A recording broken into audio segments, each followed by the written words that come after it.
Bismillah. Assalamualaikum warahmatullahi wabarakatuh.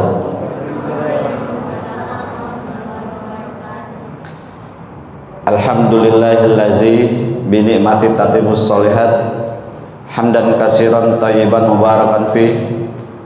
Asyhadu an la ilaha illallah wahdahu la syarikalah wa asyhadu anna Muhammadan abduhu wa rasuluhu la nabiyya ba'dah. Segala puji bagi Allah atas segala limpahan rahmatnya kepada kita semua, yang dimana pada pagi hari ini begitu banyak nikmat-nikmatnya Allah telah berikan kepada kita semuanya, yang salah satunya nikmat sehat, nikmat iman, nikmat Islam. Dengan topiknya kita dimudahkan melangkahkan kaki kita untuk menghadiri majelis ilmu.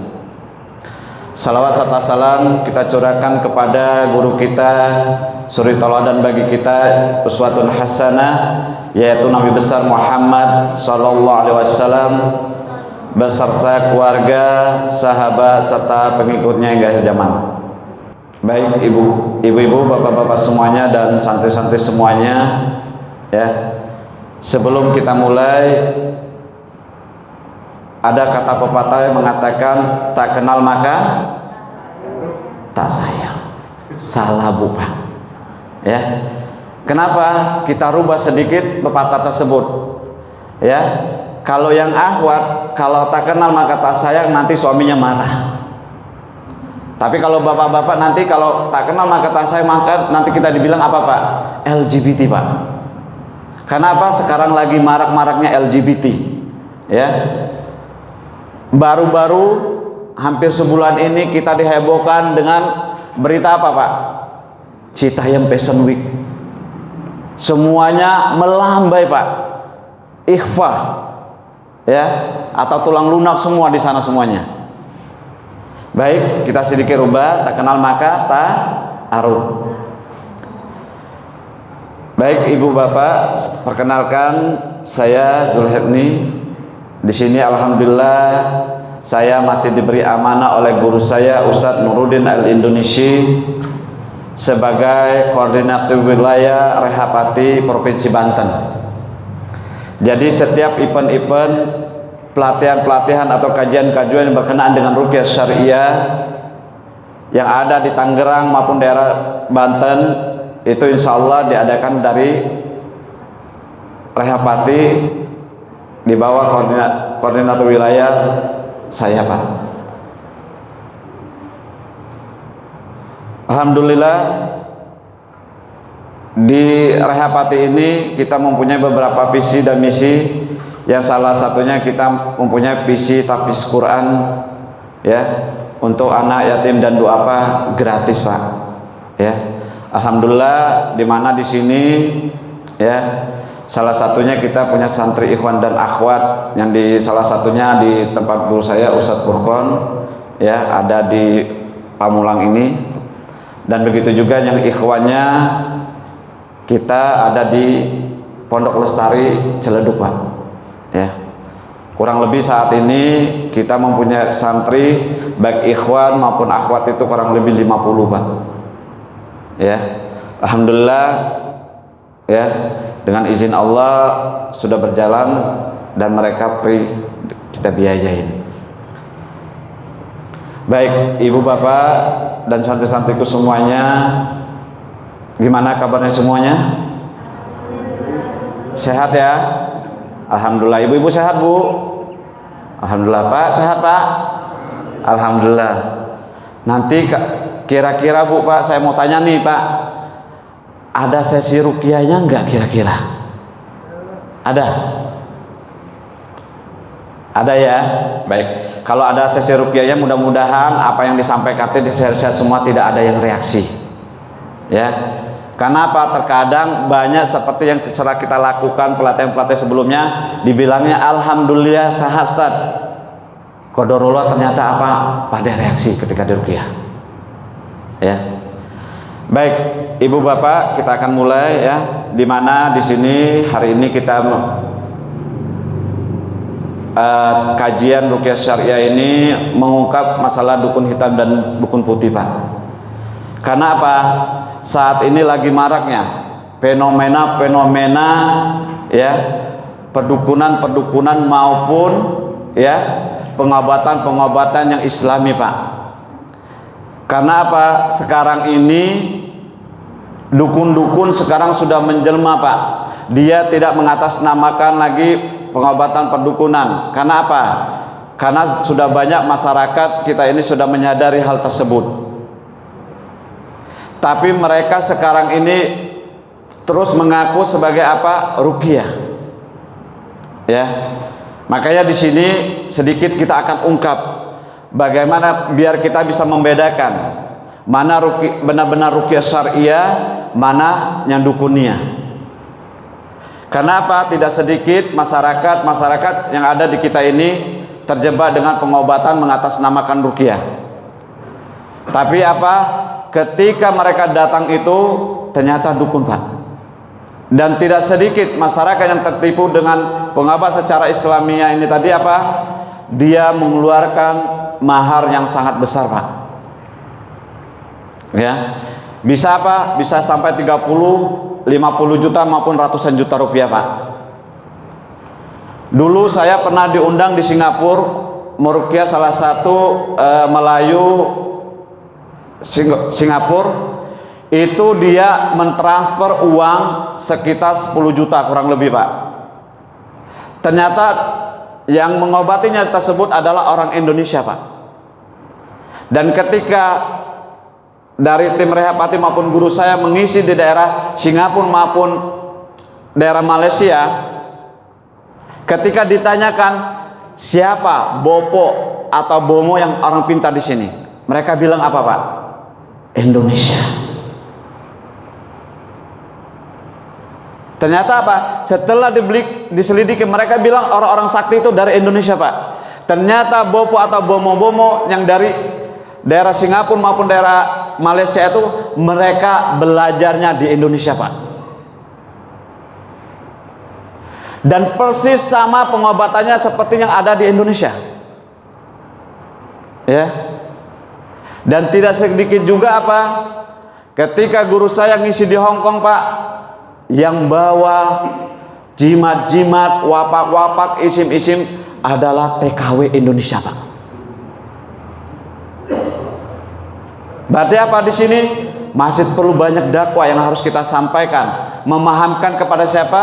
Masyarakat, biar tidak terjebak dengan apa? Pengobatan-pengobatan yang mengatasnamakan ruqyah. Jadi ibu, bapak, dan anak-anak santriku semuanya, jadi ruqyah itu ada dua. Yang salah satunya adalah ruqyah syariah dan ruqyah syirkiyah. Ya, nanti kita akan mengetahui, akan bisa membedakan mana ruqyah syariah dan mana ruqyah syirkiyah. Sebelum ibu bapak atau anak-anakku semua ikhtiar pengobat dengan secara islami, maka yang perlu ketahuan kita adalah apa? Kita harus tahu apakah penyakit kita ini penyakit secara medis, non medis, ataupun penyakit psikosomatis. Biar apa?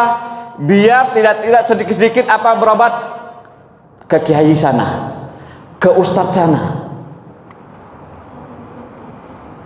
Kenapa? Tidak dipungkirin, Pak. Di kalangan di kampung saya itu, Pak, orang-orang ketika anaknya rewel, tolong minta air kemana? Ke Pak Ustadz. Minta air kemana? Ke kiai. Selalu begitu. Ketika didatangin, oh ini adalah kakeknya yang meninggal, kangen. Atau pun banyak juga di kalangan kita itu apa yang mengatakan, ketika ada ular, ketika mimpi ular apa dibilangnya? Jodohnya mau datang. Nah inilah pemahaman-pemahaman inilah yang harus kita pahamkan kepada masyarakat, biar tidak terjebak lagi dengan pengobatan-pengobatan secara islami, ternyata itu adalah pengobatan dukunia. Ya. Makanya di sini kita akan bisa membedakan ya. Biar bisa membedakan itu adalah apakah penyakit yang kita alami ini secara medis, non medis atau psikosomatis.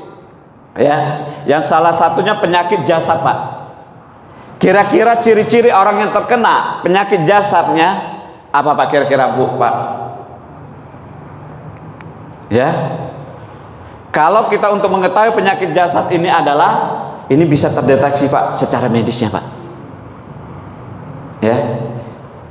Kalau bisa terdeteksi secara medisnya, berarti itu penyakit jasad kita atau penyakit fisik kita.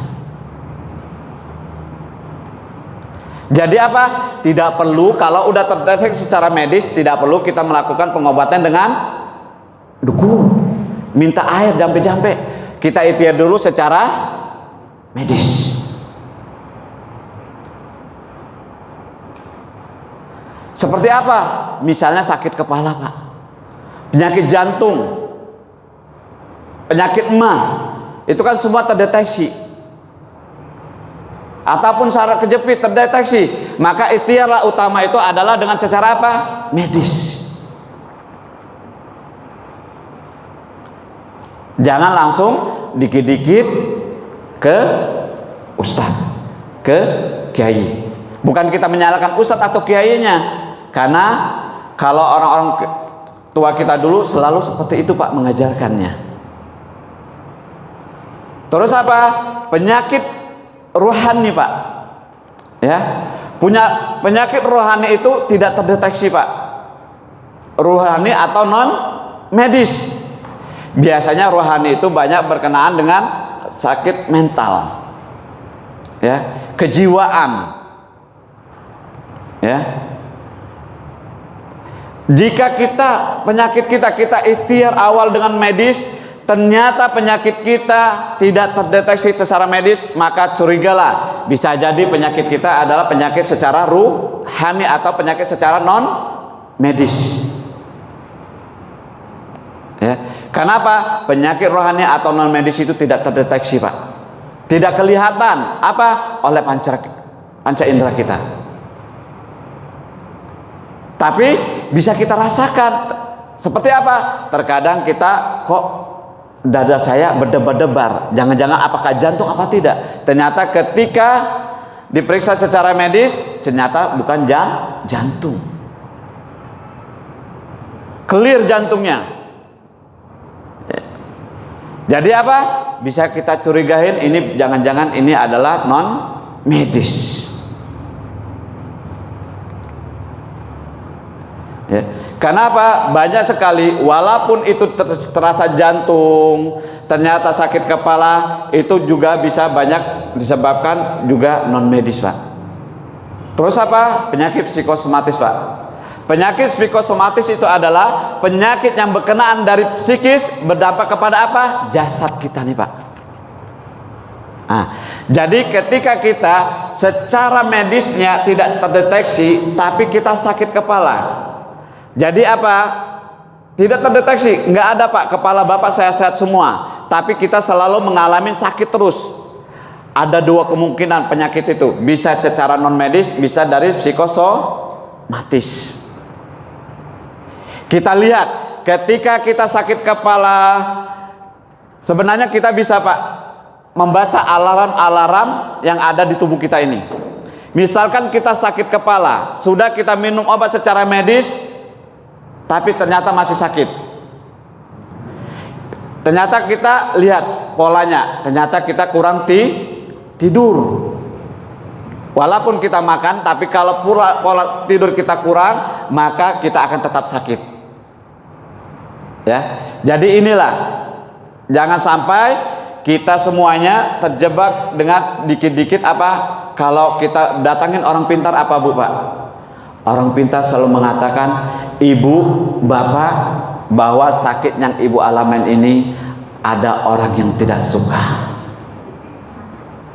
Orangnya nggak jauh, orang dekat, selalu begitu. Kalau dukun-dukun itu mengatakan selalu begitu, Pak. Orang yang nggak jauh, orang terdekat. Tanya satu lagi, begitu juga. Tanya yang satu lagi, begitu juga. Tanya satu lagi, begitu juga, Pak. Karena saya tahu pola-pola pengobatan mereka itu, Pak. Ya. Karena salah satunya saya adalah mantannya. Jadi tahu pola-polanya. Ya. Nanti insya Allah saya akan sedikit praktekkan, Pak. Ya.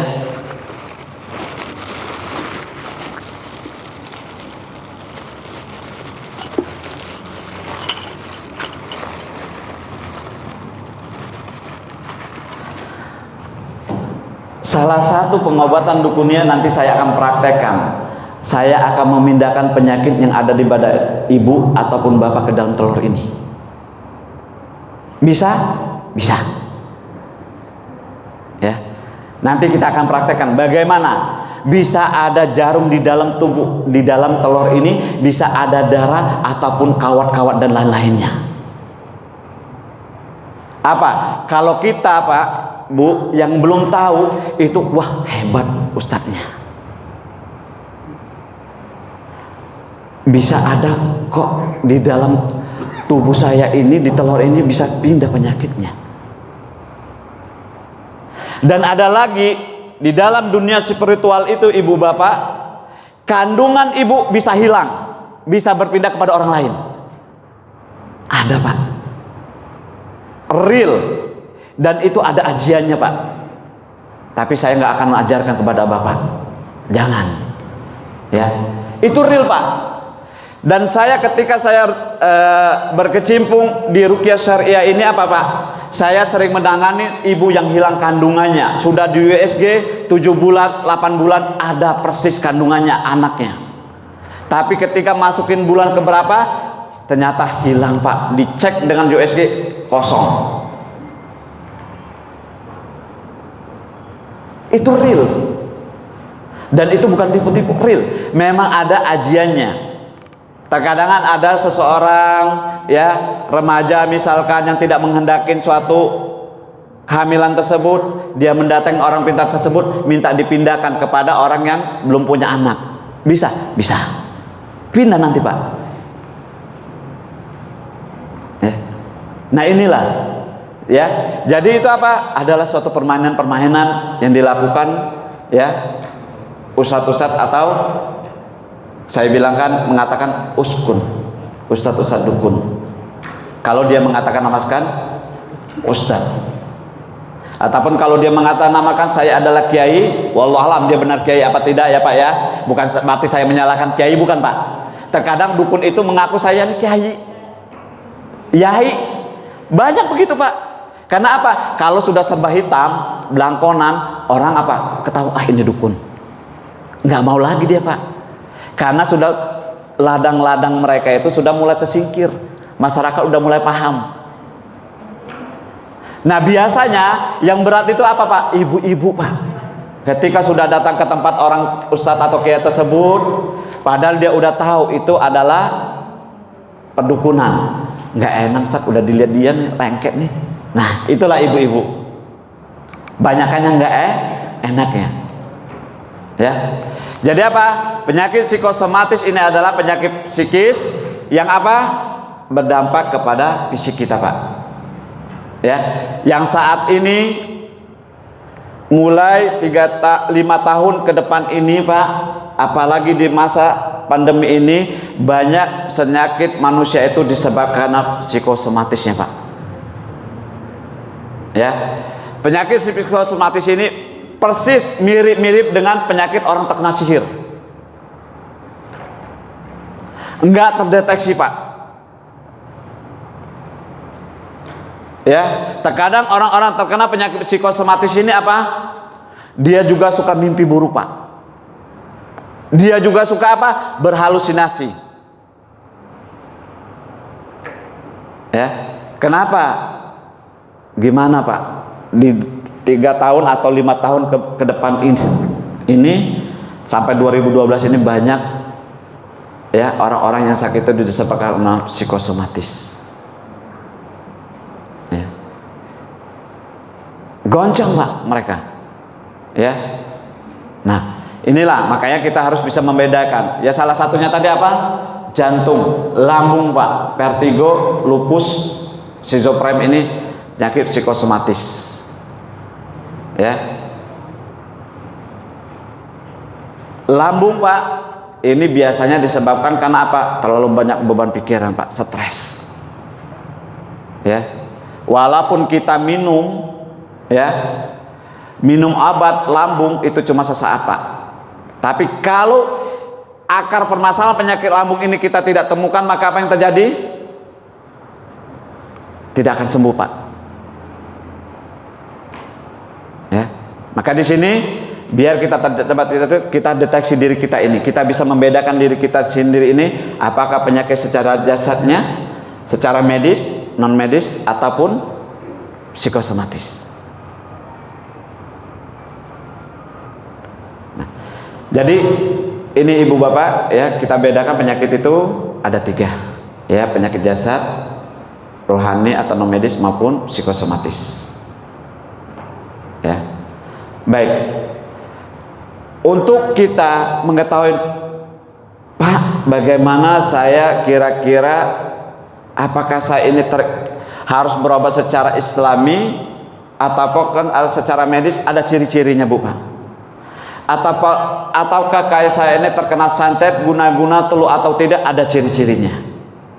Ya, kita ini terkena gangguan jin apa tidak, ada ciri-cirinya Pak? Ya, jadi kita harus paham ciri-ciri ini.